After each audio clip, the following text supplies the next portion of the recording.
But I wanted to read from your book. You've been reading from your book, and Right. I find it interesting, this footnote on page 82. We might be seeing something similar today in the over-publicized tergiversation of the philosopher Antony Flew, who announced in his old age that he had been converted to belief in some sort of deity. Now, I wanted to read that footnote before my question.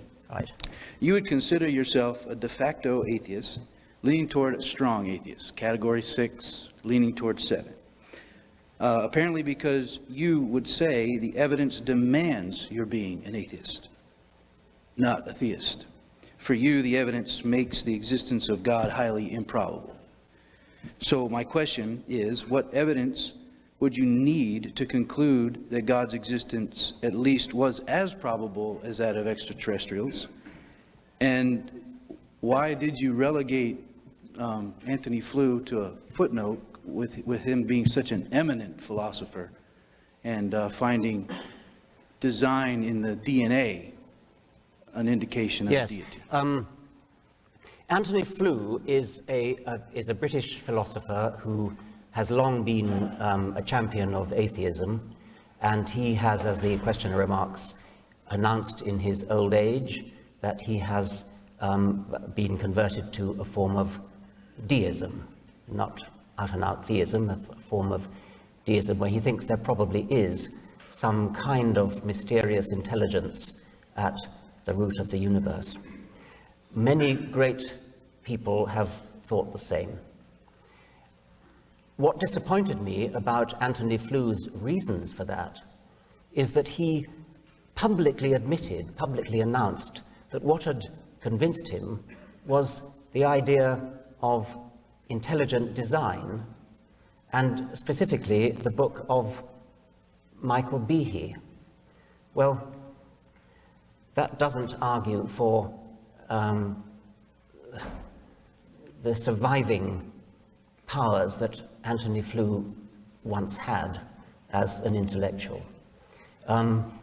No serious thinker could possibly be positively impressed by the arguments of the so-called intelligent design creationists.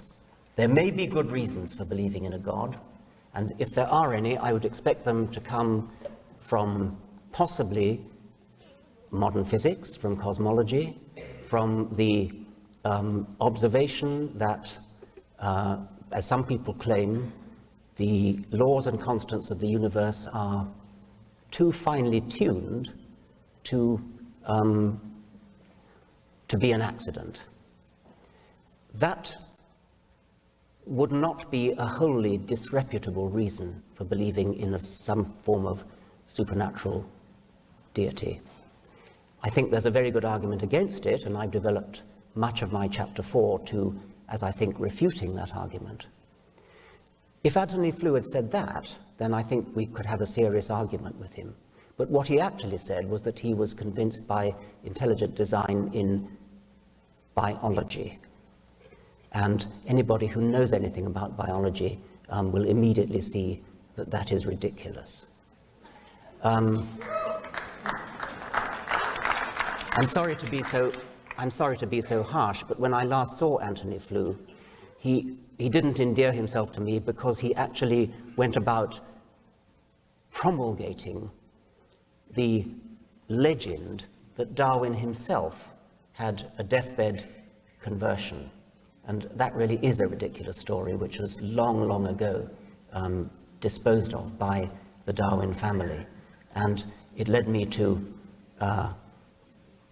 somewhat discount other things that Antony Flew is now saying. He once was a great philosopher. It's very sad.